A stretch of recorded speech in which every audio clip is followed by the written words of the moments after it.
Audio Jungle. Audio Jungle.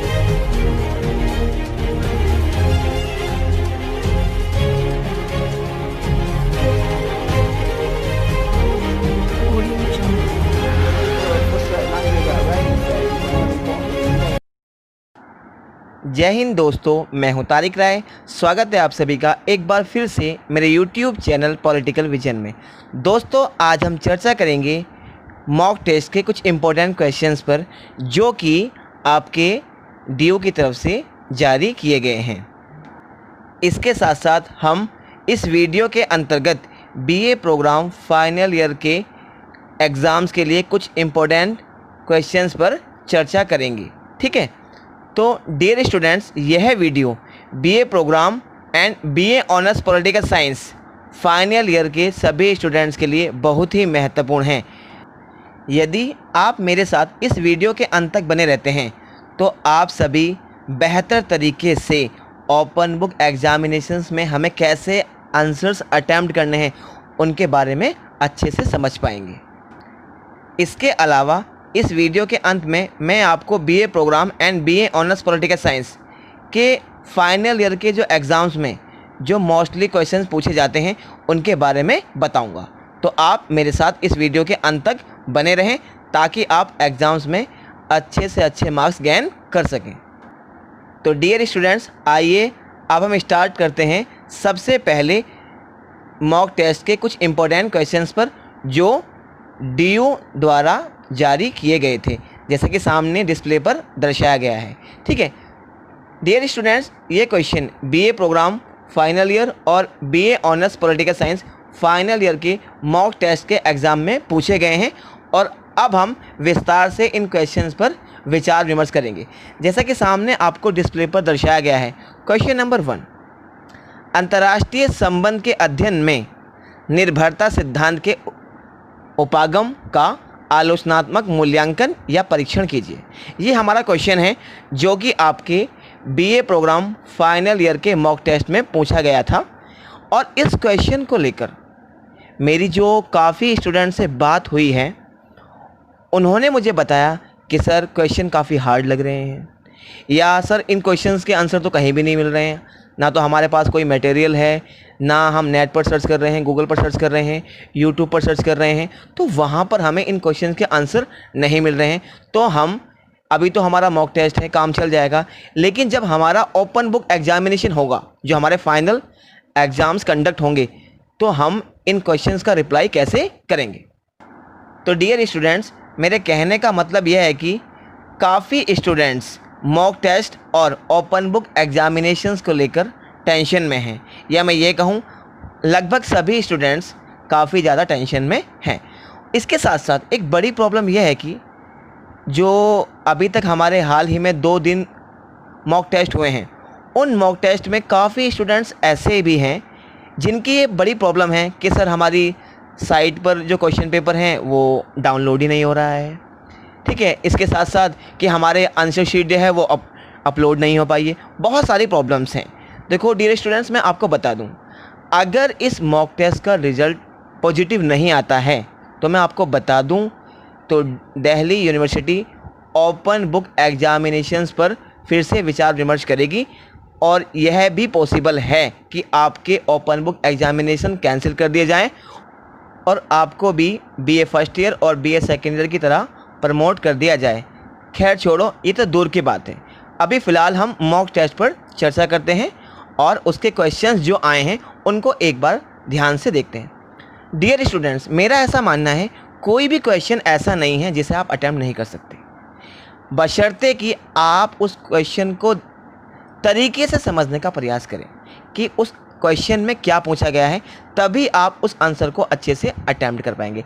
जैसा कि सामने डिस्प्ले पर क्वेश्चन नंबर 1 मेंशन किया गया है, जो अभी हमने समझने का प्रयास किया था कि अंतर्राष्ट्रीय संबंध के अध्ययन में निर्भरता सिद्धांत के उपागम का आलोचनात्मक मूल्यांकन कीजिए या आलोचनात्मक परीक्षण कीजिए। तो काफ़ी सारे स्टूडेंट्स ऐसे हैं जिन्हें आलोचनात्मक परीक्षण या मूल्यांकन वर्ड का मीनिंग ही नहीं पता, और जब तक आपको किसी वर्ड का मीनिंग ही नहीं पता तो आप क्वेश्चन को समझेंगे कैसे। तो आइए डियर स्टूडेंट्स, हम इस वर्ड को समझने का प्रयास करते हैं, क्योंकि अक्सर जो आपके एग्जामिनेशंस में क्वेश्चन पूछे जाएंगे वो इसी तरह के क्वेश्चन पूछे जाएंगे। अक्सर जो काफ़ी स्टूडेंट्स होते हैं वो आलोचनात्मक मूल्यांकन का मतलब ओनली आलोचना समझ लेते हैं कि हमें आंसर में ओनली सिर्फ आलोचना ही लिखनी है। डियर स्टूडेंट्स, ऐसा बिल्कुल भी नहीं है। सबसे पहले तो आप क्वेश्चन को समझें। क्वेश्चन किस चीज़ के ऊपर आया हुआ है, किस टॉपिक पर आया हुआ है। टॉपिक क्या है हमारा? अंतर्राष्ट्रीय संबंध। तो सबसे पहले आप एक पैराग्राफ में अंतर्राष्ट्रीय संबंध के बारे में बताइए कि अंतर्राष्ट्रीय संबंध है क्या। ठीक है, जैसा कि आप सभी जानते हैं कि अंतर्राष्ट्रीय संबंध जो है आपके सब्जेक्ट का नाम है IR, इंटरनेशनल रिलेशंस। ठीक है, तो पहले आप इसके बारे में एक पैराग्राफ बताएंगे। जैसे अंतर्राष्ट्रीय संबंध एक बहुत ही महत्वपूर्ण विषय है और अंतर्राष्ट्रीय संबंध का शाब्दिक अर्थ है विभिन्न देशों के आपसी संबंध या विभिन्न देशों के आपसी संपर्क, और यह संपर्क विभिन्न प्रकार से हो सकता है। आर्थिक संपर्क, राजनीतिक संपर्क, सामाजिक संपर्क, कूटनीतिक संपर्क, सैनिक संपर्क इत्यादि। ठीक है, वर्तमान युग वैश्वीकरण का युग है और वैश्वीकरण के इस युग में विश्व के लगभग सभी देश एक दूसरे के ऊपर निर्भर हैं। वर्तमान समय में कोई भी देश ऐसा नहीं है जो अकेले अपने ऊपर निर्भर हो या अकेले अपनी आवश्यकता की पूर्ति कर सकता हो। इसलिए विश्व के विभिन्न देशों को अपनी आवश्यकताओं की पूर्ति करने के लिए विश्व के विभिन्न देशों या विश्व के अन्य देशों के साथ संबंध स्थापित करने पड़ते हैं। उसे ही हम अंतर्राष्ट्रीय संबंध कहते हैं। तो डियर स्टूडेंट्स, अभी हमने यह समझने का प्रयास किया कि अंतर्राष्ट्रीय संबंध क्या होता है। ये हमने एक पैराग्राफ में 7-8 लाइन में एक्सप्लेन कर दिया। उसके बाद क्वेश्चन में आप आगे ध्यान से देखिए। अंतर्राष्ट्रीय संबंध के अध्ययन में निर्भरता सिद्धांत के उपागम का आलोचनात्मक मूल्यांकन कीजिए। अब हम आते हैं निर्भरता सिद्धांत उपागम के बारे में पूछा गया है। तो पहले आप एक हेडिंग बनाएंगे, अंतर्राष्ट्रीय संबंध या अंतर्राष्ट्रीय राजनीति के उपागम। उसमें आप बताएंगे कि उपागम का अर्थ होता है किसी भी विषय को अध्ययन करने की एक विधि या किसी भी विषय को अध्ययन करने का एक तरीका, उसे हम उपागम कहते हैं। और अंतर्राष्ट्रीय संबंधों या अंतर्राष्ट्रीय राजनीति का अध्ययन करने के विभिन्न उपागम हैं, जिनमें से कुछ प्रमुख हैं जैसा कि नीचे चित्र में दर्शाया गया है। और उसके बाद आप एक अच्छा सा डायग्राम बनाइए। उस डायग्राम में हेडिंग लिखिए आप अंतर्राष्ट्रीय संबंध के उपागम, उसे बॉक्स में बंद कर दीजिए। और उसके बाद अंतर्राष्ट्रीय संबंध के जितने भी उपागम के बारे में आप जानते हैं उसे आप डायग्राम में एरो बनाकर मेंशन कर दीजिए। ध्यान रखना इस बात का आप अच्छे से कि आपको अगर अपने आंसर को बेहतर बनाना है तो आपके आंसर में एक डायग्राम का होना बहुत ज़्यादा आवश्यक है या ज़रूरी है। ठीक है, क्योंकि इससे एग्ज़ामिनर को ऐसा लगेगा कि स्टूडेंट ने काफ़ी ज़्यादा मेहनत की है और काफ़ी ज़्यादा हार्ड वर्क किया है।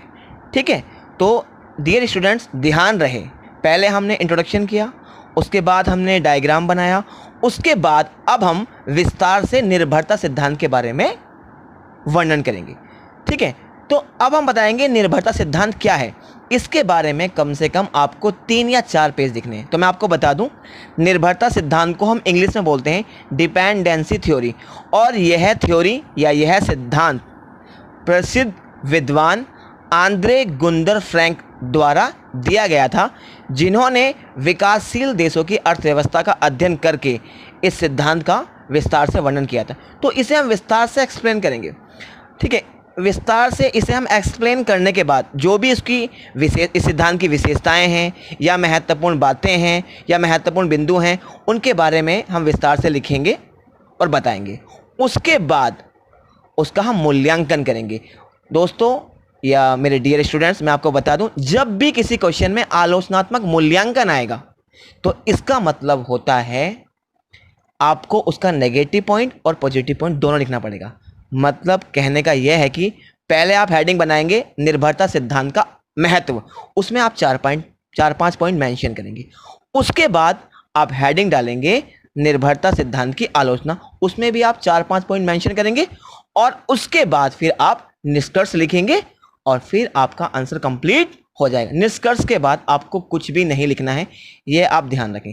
लेकिन अगर आपसे किसी क्वेश्चन में आलोचनात्मक मूल्यांकन की जगह ये पूछा गया है कि मान लो यही क्वेश्चन है कि अंतर्राष्ट्रीय संबंध के अध्ययन में निर्भरता सिद्धांत की आलोचना कीजिए। आलोचनात्मक मूल्यांकन नहीं पूछा गया है, आलोचना कीजिए। तो उसमें आपको महत्व बताने की जरूरत नहीं है, ओनली उसकी कमियां बतानी है। कमियां मतलब उसकी क्या क्या बुराइयां हैं या उस सिद्धांत के अंदर कौन कौन सी एक तरीके से आपको गलत बातें लगी।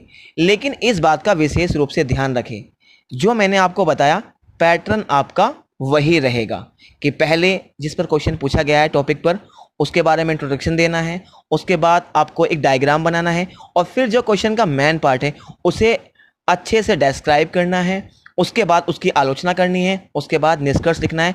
अगर आपके एक आंसर में ये सभी पॉइंट्स होते हैं तो मैं इस बात की आपको पूरी श्योरिटी देता हूं कि कोई भी एग्जामिनर आपके मार्क्स बिल्कुल भी नहीं काटेगा, बल्कि वो आपको फुल मार्क्स देने के लिए मजबूर हो जाएगा। तो डियर स्टूडेंट्स, मैं उम्मीद करता हूं मेरे द्वारा इस वीडियो के अंतर्गत आपको जो आंसर लिखने का बेहतर तरीका बताया गया है वो काफ़ी हद तक आप सभी स्टूडेंट्स को समझ में आ गया होगा।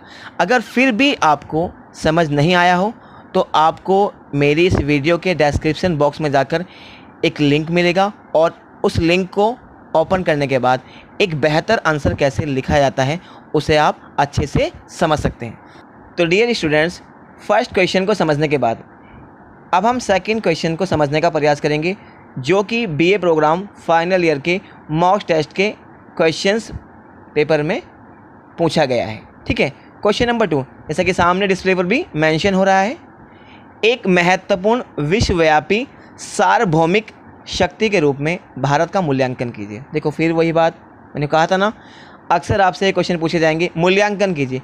मूल्यांकन का मतलब होता है आपको एनालाइज करना है, उसका नेगेटिव भी उसका पॉजिटिव भी। समझ आ गया?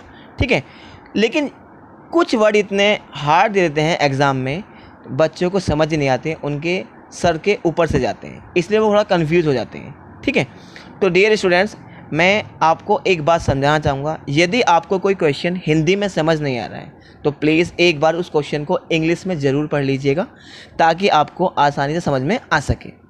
ठीक है, तो यहाँ पर जो पूछा गया वर्ड है विश्वव्यापी, इसलिए वो थोड़ा कंफ्यूज हो जाते हैं। जैसे कि इसमें एक वर्ड पूछा गया है विश्वव्यापी या सार्वभौमिक। जब हम विश्वव्यापी शब्द की बात करते हैं तो इसका तात्पर्य होता है वैश्विक, यानी कि वैश्विक स्तर पर यानी विश्व स्तर पर भारत एक महाशक्ति के रूप में कैसे उभर रहा है, या सार्वभौमिक यानी यूनिवर्सल, यानी पूरे विश्व के अंदर भारत एक महाशक्ति के रूप में कैसे उभर रहा है। तो डियर स्टूडेंट्स, मैं उम्मीद करता हूँ अगर आपको क्वेश्चन अच्छे से समझ में आ गया होगा तो आप आसानी से इसका आंसर रिप्लाई खुद भी कर सकते हैं। फिर भी मैं एक बार आपको बता दूं, इस क्वेश्चन में पूछा गया है कि क्या आपको ऐसा लगता है कि भारत विश्व में तेज़ी से एक महान आर्थिक शक्ति के रूप में उभर रहा है? अपने उत्तर के पक्ष में तर्क या विपक्ष में तर्क दीजिए। अगर आपको लगता है कि भारत उभर रहा है तो उसके पक्ष में तर्क दीजिए, अगर आपको लगता है कि भारत महाशक्ति के रूप में नहीं उभर रहा है तो उसके विपक्ष में तर्क दीजिए। तो आइए डियर स्टूडेंट्स, सेकंड क्वेश्चन को समझने के बाद अब हम थर्ड क्वेश्चन को समझने का प्रयास करेंगे, जो कि बीए प्रोग्राम फाइनल ईयर और BA honours political science final year दोनों ही मॉक टेस्ट के क्वेश्चन पेपर में पूछा गया है। ठीक है, जैसा कि सामने डिस्प्ले पर भी मेंशन हो रहा है। संयुक्त राष्ट्र को और अधिक लोकतांत्रिक बनाने के लिए आप किन सुधारों का सुझाव देंगे? तो आइए डियर स्टूडेंट्स, अब हम इस क्वेश्चन के आंसर को समझने का प्रयास करेंगे। ठीक है, इस आंसर को समझने से पहले मैं आपको बता दूं, बीए प्रोग्राम फाइनल ईयर और बीए ऑनर्स पॉलिटिकल साइंस इस क्वेश्चन की तैयारी जरूर कर लें, क्योंकि ये क्वेश्चन आपके एग्ज़ाम में ज़रूर पूछा जाएगा। बहुत ही इंपॉर्टेंट क्वेश्चन है यूएनओ के ऊपर, जो आपको समझना है।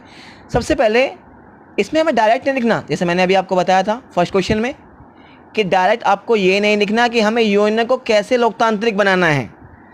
अगेन वही बात, सबसे पहले टॉपिक क्या है हमारा? संयुक्त राष्ट्र। तो सबसे पहले हम बताएंगे संयुक्त राष्ट्र क्या है। तो डियर स्टूडेंट्स, आइए सबसे पहले हम यह समझ लेते हैं कि संयुक्त राष्ट्र क्या है। संयुक्त राष्ट्र एक बहुत ही महत्वपूर्ण अंतर्राष्ट्रीय संगठन है। इस संगठन की स्थापना 24 अक्टूबर 1945 में की गई थी। इस संगठन का महत्वपूर्ण उद्देश्य अंतर्राष्ट्रीय सुरक्षा, आर्थिक विकास, सामाजिक विकास व विश्व में शांति व्यवस्था को बनाए रखना है। स्टार्टिंग में यानी कि जब ये संगठन बनाया गया था इस संगठन में 51 कंट्रीज़ थी। वर्तमान समय में इसमें 193 देश शामिल हैं। हालांकि इसमें कोई संदेह नहीं है कि संयुक्त राष्ट्र एक बहुत ही महत्वपूर्ण अंतर्राष्ट्रीय संगठन है, परंतु इस संगठन के अंतर्गत कुछ प्रावधान ऐसे हैं जो लोकतांत्रिक व्यवस्था या लोकतांत्रिक ढांचे के विरुद्ध हैं। इसलिए हमें संयुक्त राष्ट्र को लोकतांत्रिक संस्था बनाने के लिए उसमें निम्नलिखित सुधारों को अपनाने की आवश्यकता है। तो डियर स्टूडेंट्स, आइए अब हम यूएनओ को लोकतांत्रिक बनाने के लिए उसमें किन किन सुधारों को अपनाए जाने की आवश्यकता है, उन सुधारों पर मुख्य रूप से चर्चा करेंगे। पॉइंट नंबर 1, संयुक्त राष्ट्र को लोकतांत्रिक संस्था बनाने के लिए हमें इसके स्थायी और अस्थायी सदस्यों की संख्या में वृद्धि करनी होगी, क्योंकि आप सभी बहुत अच्छे से जानते हैं कि संयुक्त राष्ट्र में विकासशील देशों की संख्या में तेज़ी से वृद्धि हो रही है। हालांकि संयुक्त राष्ट्र संघ की सुरक्षा परिषद में मात्र चाइना ही एक विकासशील देश शामिल है। हालांकि बहुत सारे देश ऐसे हैं जो तेज़ी से महाशक्ति के रूप में उभर रहे हैं, उन्हें भी इसमें मेंबरशिप मिलनी चाहिए, जैसे कि भारत, जापान, कनाडा, ब्राज़ील, दक्षिण अफ्रीका इत्यादि। ठीक है। पॉइंट नंबर 2, वीटो का अधिकार। जो सुरक्षा परिषद के स्थायी सदस्यों के पास वीटो का अधिकार है वह भी लोकतांत्रिक मूल्यों के विरुद्ध है, क्योंकि इसके आधार पर केवल सुरक्षा परिषद के 5 स्थायी सदस्य देशों में से कोई भी देश संयुक्त राष्ट्र के 193 देशों के मतों पर भारी पड़ सकता है, जबकि लोकतांत्रिक व्यवस्था बहुमत पर आधारित होती है। पॉइंट नंबर 3, इसके अलावा संयुक्त राष्ट्र की वित्तीय व्यवस्था में भी सुधार की आवश्यकता है। वर्तमान समय में संयुक्त राष्ट्र अपने बजट के 22% के लिए अकेले अमेरिका जैसे देश पर निर्भर है। इससे संबंधित निर्णयों में इन देशों का अधिक प्रभाव होता है, जो संयुक्त राष्ट्र की अवमानना को प्रभावित करते हैं।